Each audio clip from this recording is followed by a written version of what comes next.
Turning our attention this morning to our weather that we've seen across the country. At least 40 people have died after a dangerous storm system hit several states over the weekend. We saw the carnage, dozens of tornadoes killing at least those 40, as I mentioned, a path of destruction left behind across 8 states from Illinois to Alabama, including Mississippi. ABC's Ginger Zee was there. She saw that destruction firsthand. It's kind of amazing to think here at the Paradise Ranch RV Resort that no one was hurt. Many of the cabins were not occupied at the time. The manager tells us they are so grateful it happened this weekend and not next, when they expect more than 250 campers here. Boy, you just see that destruction there. Also in Georgia, a tornado confirmed west of Atlanta. The National Guard deploying to Kansas, Arkansas as well. An EF3 packing 165-mile-an-hour winds, flattening buildings. Now, Missouri with the highest death toll. They've lost at least a dozen lives there, and are bringing in our meteorologist Mariel Ruiz, because the system is still on the move, headed toward the East Coast there. And when you see the destruction it's left behind, you can see why folks, millions of them, are saying, hey, we don't want to see any more of that. Yeah, and this was a multi-state event, Mark, that we were talking about since the middle part of last week.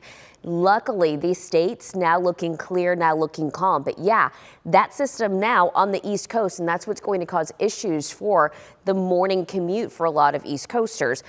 Of course, this was a huge system that brought on not just the blowing winds here in North Texas, but the blowing dust, as well as that big fire threat, and then went on to produce severe weather. Large hail, straight line winds, but the biggest threat was the long-lived tornadoes that came out of the system. Every red box that you see there was a report of a tornado in the last 3 days. Now, a few of these reports could have been reporting the same tornado, but over 100 reports of tornadoes across these states. Now, this was a rare level 5 of 5 severe weather risk day for areas of Mississippi and Alabama. In fact, it was so high that it was issued the day before. This has only happened about 3 times in recorded storm prediction history. So over the last, say, 30 years or so.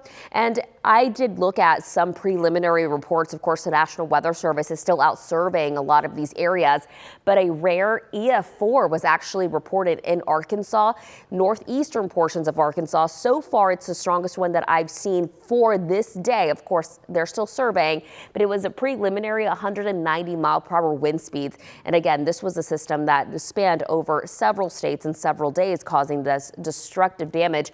Now the system is a lot more mild, fortunately, but causing a flood threat, unfortunately, for areas along the mid-Atlantic and areas along the Northeast. Now, this is going to be an issue just for the morning. It dries up for this afternoon across areas of the Northeast, and then we're looking dry and calm across the rest of the country. Kara? Yeah, I'll be ready for that.